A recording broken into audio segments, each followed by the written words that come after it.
Hello and welcome back, and that is right. Today we want to wind back the clock just a wee bit to talk about this, the Fractal Node 304. Does it look familiar to you? That name ring any bells to you? Chances are, if you've been working in IT, or you've more specifically been working in networking and storage for about the last decade, chances are you've seen one of these knocking around under a table, in a server cabinet, in someone's home lab, in a garage.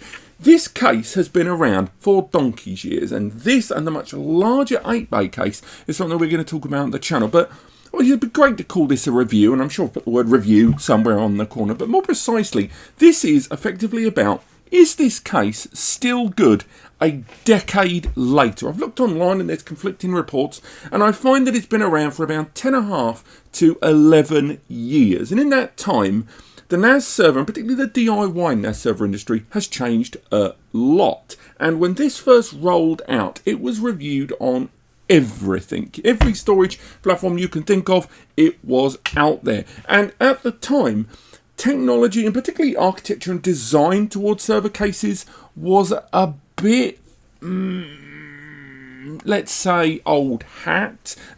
But the 304 kind of breezed into the scene with an incredibly modern design, a modern feel, specifically giving users a much more tailored long-term storage attitude towards cases, when at that point a decade ago most users were reusing old PC tower cases, kind of settling for shuttles that didn't really have sufficient cooling and kind of cavity space for the storage drives. And that's why the 304, when it rocked out, was so darn popular. And so while a lot of you who may have bought this when it first came out are wondering, is it still worth it right now? Well, you've got things like the Jonsbo rocking out these days. So real quick, there's our design box. Again, I'm sure you've seen it before. They've only tweaked the retail packaging just a wee bit for this.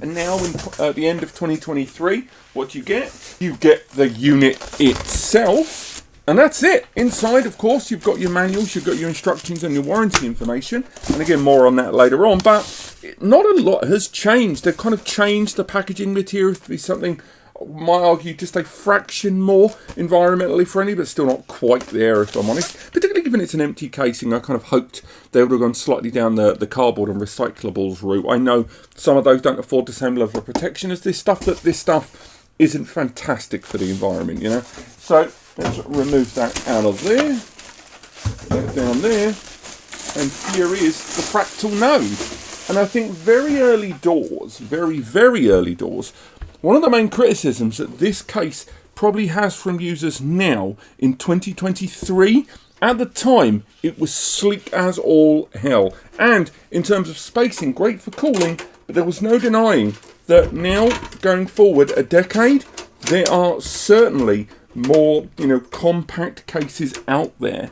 Getting this unit outside of all of that foam and packaging, I will say right now that one thing that I think may have aged the tiniest bit in a decade is the scale of this. It is, at the time, it was considered just a little bulky because it went more for width than height. But right now, when you fast forward to 2023 and you have things like the Jonsbo on the scene, it kind of gives you some idea about how kind of this more compact nature has come to be. The Jonsbo, it's around about 1 centimetre to 1.5 centimetres taller.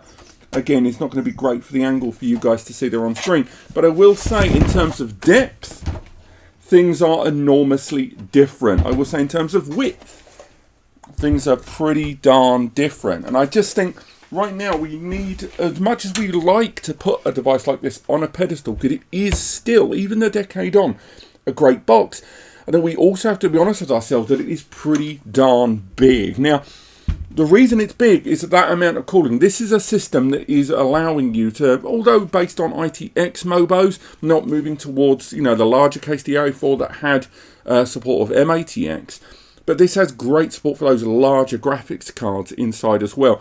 And there's also a tremendous amount of cooling, but we'll get onto that in just a moment.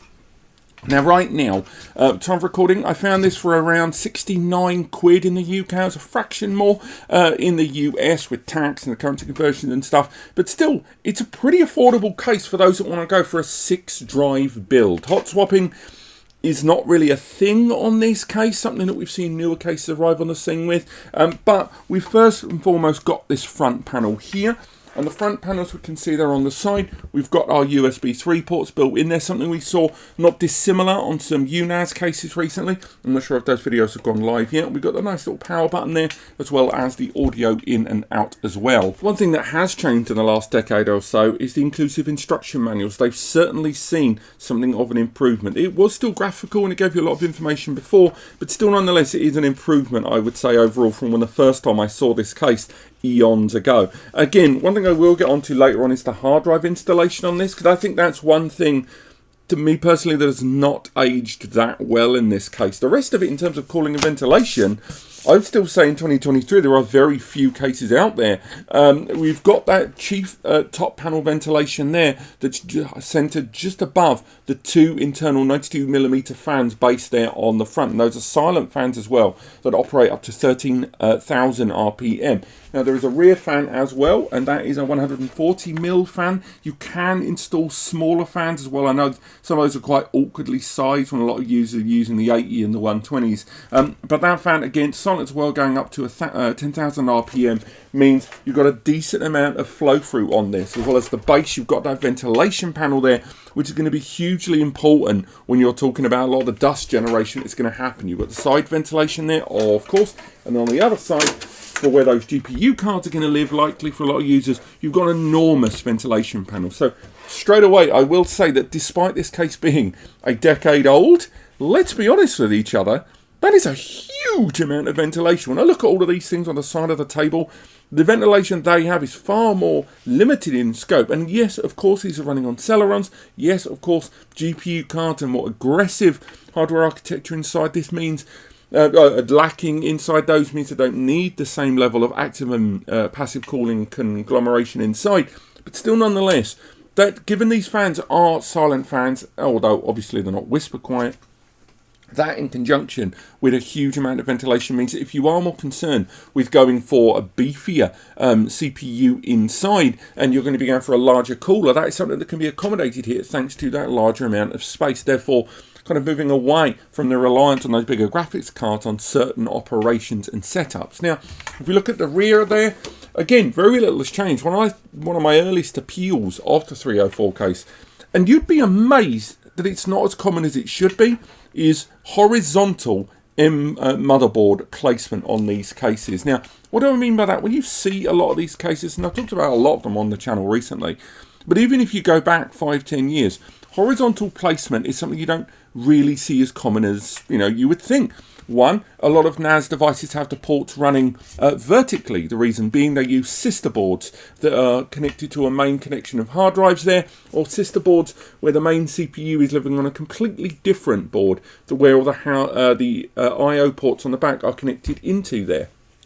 Now, the result of that is very odd placement of certain components. Now, on the rear here, if we didn't have that horizontal plate there and we went for a vertical design, as one would expect normally in the case of this shape, those PCIe slots there would either have to be mounted horizontally, which then limits a lot of the air going through them. Obviously, there can be output through the lid. But on top of that, a lot of the time you end up having to use those risers, which again limit their deployment and how you can use them, but depending on the space that you've got there. This manages to leverage, again, a decade on, still very, very good in my eye. It manages to leverage, not only taking advantage of that horizontal slot there with that vent panel there on the base that's just come off because of my hand, but on top of that, still being able to give a maximum amount of passive cooling over the PCIe cards, which a lot of which, of course, can have their own active cooling systems on board. The only thing I'm not in love with on this system, and I get why it exists, I got why it existed a decade ago, and I get why it existed now, because it's not the first time we've seen it, having this PCU port there not directly on the PSU. You've got a runner cable that I'll show you in a moment that goes into a front-mounted PSU panel, something we talked about on the Jonsbo N3 case. It's not the end of the world.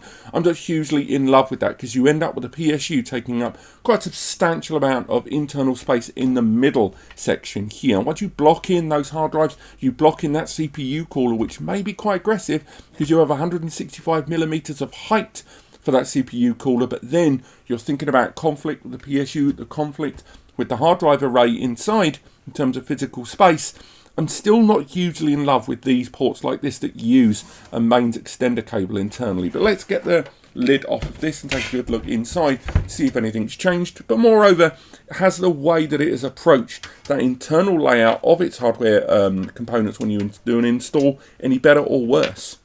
Now that is a lot of space to play with. Fair play, this still is, a decade later, one of the largest cavities with which to do things your own way on any NAS case I've seen for a very long time. What do I mean by that? Well, notwithstanding the fact that you've got those individual dual hard drive holding cages there, you don't need to have all of them. Now, on the one hand, I am someone that likes hot swapping. I've mentioned that in other videos, and the fact that I don't have immediate access to trays for hot swapping is going to be slightly less appealing here. Obviously, if I've got one drive, in the array, not doing very well, I can, either power the device down, or if I've only got one drive in the cage, remove the cage where these drives live, like so, with the drives living inside here screwed in, 4 screw points to live inside each of those. There is a good chance I can just lift this out of here. It's held in place with 3 screws, and then substitute the new drive and install it into the new array. But these are cages built for 2 drives. That makes it very, very difficult to remove only one drive. Now, yes, I could go in and remove the SATA power there on the end, but it still means if I've got 2 drives inside, that makes hot swapping and replacing of drives in this a lot more complicated. Something that, although this does a very good job of space management, is a bit of a bummer for me when it comes to swapping out those drives if and when I want to put in new drives inside. Another thing I'll highlight that I think hasn't aged quite as well in a certain context, and I'm not going to say the word crypto, but I'm basically implying the word crypto, is I don't think it's mentioned enough, and it was mentioned in reviews, but not enough on their own branded pages, about the idea of using chunkier, longer cards inside this system, and the limitations that brings if you want to use those hard drive bays, because the PCIe slot here, that dual slot here, remember this only supports MITX and DTX cards there, so you're only really going to have one PCIe slot to play with to start with. So you might go double barrel card, but it's still one card. Some of those cards make up for that by squeezing so much into a single slot that they're longer, deeper cards. Now, if you're going for smaller cards, of course, if you go for kind of your standard PCIe Gen 4 x 8 card, where it's all kind of held in place without too much link to it, this is the QNAP combo card here, 10 GBE and a couple of M.2 NVMe's. As you can see there, that card, you're going to be absolutely fine. You're not really hitting this in any way, both vertically and horizontally. You're going to be absolutely fine to not hit those individual hard drive cage bays. What if you go for something a little bit beefier, such as this card here? This is another combo card, but the reason I bring this up is a lot of the M.2 cards I've seen on the scene that have got, 4 M.2 slots on board. This is a combined 2 M.2 and 10 GBE card. Yes, you can still install this card inside this system, but there is huge kind of real savage connection there between where the hard drive bay is going to live and where that PCIe card is going to live. And once you factor in that that drive is going to live there, that is a pretty tremendous overlap there between the two of them. And and it goes about saying that beefier cards, and again this is a full length 8 x M.2 NVMe upgrade card where storage is a priority, you are 100% going to have to give up on those drive bays, or at the very least settle yourself with SATA 2.5 inch drive there. It's not the end of the world, but if you are someone that's planning on using either on day 1 or day 1000 chunkier PCIe cards, that cavity there, I think the fact that you are potentially going to lose 1 to 2 bays is going to be a problem for some. Returning to the subject of that PSU, if we remove the remainder of those hard drive cage bays there, take a good look down, you can already make out where that PSU is going to reside. It has a PSU holding bracket there in place, and as you can see, the PSU is held in that spot there, and there is our extension cable which runs to the other side of the system. So we've still got a decent amount of space there for a much larger, chunkier PSU that's going to reside quite neatly underneath each of those individual hard drive bays there. But again, another thing that I don't think has aged hasn't aged tremendously well, I would say, in the 10 years, is those larger PSUs you're going to be putting in there are going to be in direct line here with that CPU fan. And in the 10 years since this has arrived, CPU cooling fans have got aggressive. It's not that they were small before, but if we look at that Mobo that we're utilizing for our Jonsbo N3 build here, and we could even talk about the placement of those SATA cables, by the way, which are going to be running directly over and once again into that fan alignment there. But if we look at the airing, this is the i9 Mobo that we're utilizing for our build. Put that out of there. I'm trying to treat that a little nicer than I am. If we look at that Mobo there, this is obviously a lovely compact little motherboard there, and it's going to fit like an absolute treat in there. But I will say, because this is an i9, I think it's a 10 or 14 core, I have to double check, the CPU heatsink, the cooler that we're going to be utilizing, is pretty substantial. I think it is a 10 centimeter job. And although CPU heatsinks have become more efficient in the last few years, or I say last few years, at least the last 5 or 6, CPUs have got incredibly aggressive with regards to, power draw, and those heatsinks, although they've got efficient, have still grown quite substantially. And the result is that to go for a Mobo like this inside, that heatsink, even if it stacks up at about, between the 60 and 70 mil, it's going to be quite, taking up a decent amount of that airflow there throughout the case. Something that, although has always been a constant problem, I would say in something like the Jonsbo N3, where there is a clear line between the front panel and the fans, where it's only got the CPU cooler to contend with, is a much more efficient cooling strategy passing through the system, when this potentially is going to have those hard drive bays here that are going to, you already start filtering down from those two front mounted fans running through, and then you've got the cooler there in the bank that's going to have to make do with the blockages caused by those individual drives. It's not the end of the world, and there's still another fan that's going to be pulling that air one way or the other. But I do think that's something about this case that maybe in the last decade or so, maybe perhaps increasing the height by a few, give it maybe 10, 20 millimeters height increase there to allow a cavity between those hard drive bays and the PSU to bring more air through. But again, we've not seen people report too much about that. But obviously, the messiness of the cabling and more recent builds, when you do look online about some more recent 304 and the 804 builds, you do see that conglomeration of cables getting pushed together quite significantly. And I think, although the larger variant of this, the 804, has done very well in the last decade in terms of space management because it had more to play with, looking more like a 3D printer overall, this, on the other hand, as components have got larger and bulkier and more aggressive, despite becoming more efficient, I think that's where somewhere in the last decade or so this design has maybe waned ever so slightly. Another thing I'll quickly highlight is about the cabling inside this device. And again, I've been dealing with quite a lot of cases recently that have arrived in the last 2 to 3 years, and I'll say there's something of a whiff of pleasant fresh air about this case having much more standard and, I would argue, old school front panel pins, and obviously the fan pins, of which there are a lot on this case, but all the way through it, just utilising a lot more of the familiar ones without now the introduction of things like USB-C, which is sadly missing on this, as well as USB 3.2 Gen 2, of course. But still, in terms of old school connectivity, you are not going to lose out on any kind of compatibility and ports for this with regard to those fans and front panel pins, because everything here is pretty much standard on everything you find. The one thing I will add is this case is still going to suffer the similar problem as any other NAS case that's rocking dedicated ITX or DTX boards, and that is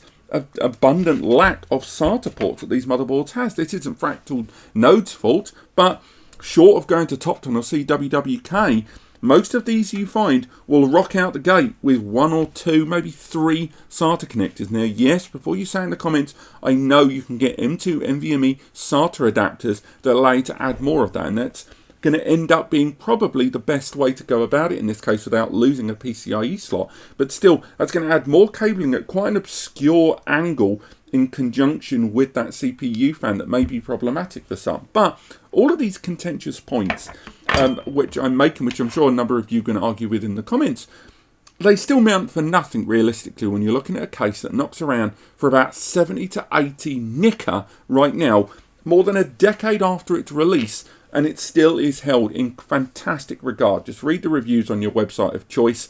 you will find that this case still is absolutely killing it. And part of that is to do with Fractal Node continue to support it and make small alterations and improvements in that chassis over the last decade.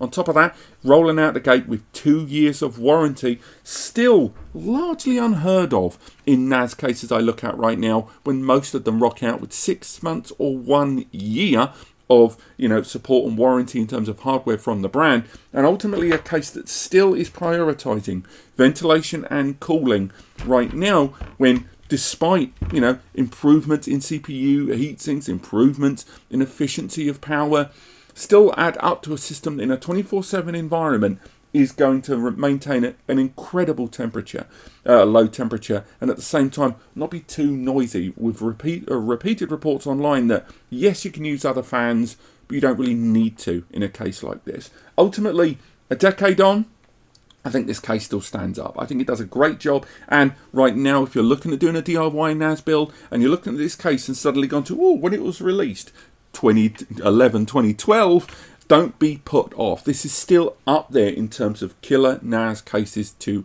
go for. Now, we're pondering whether to do a Jonsbo build comparison with this case, and we do have the 804 that we're going to bring in because we want to revisit that after a decade as well, because there are improvements that were made between the 304 and the 804 that arguably make not only that case still absolutely killing it a decade on, but in many regards making it near enough unique and unbeatable in the marketplace. But do stay tuned for that. But apart from that, thank you so much for watching. I hope you've enjoyed this. Again, this came as a recommendation from users in the comments over and on the inner circle pages. So if you want to make recommendations for future videos, one of the best ways to do it is to join the NAS Compare inner circle. Head over to Ko-Fi, head over Coffee, I should say, and Patreon, where you can get access to videos early. You get access to our monthly Zoom meetings where we talk about data storage in the seminars, and you get access to content polls and suggestion polls, as well as expedited support from myself and Eddie available on there. But apart from that, thank you so much for watching. Free advice section, Discord, Ask NAS Compare forum. I will see you next time.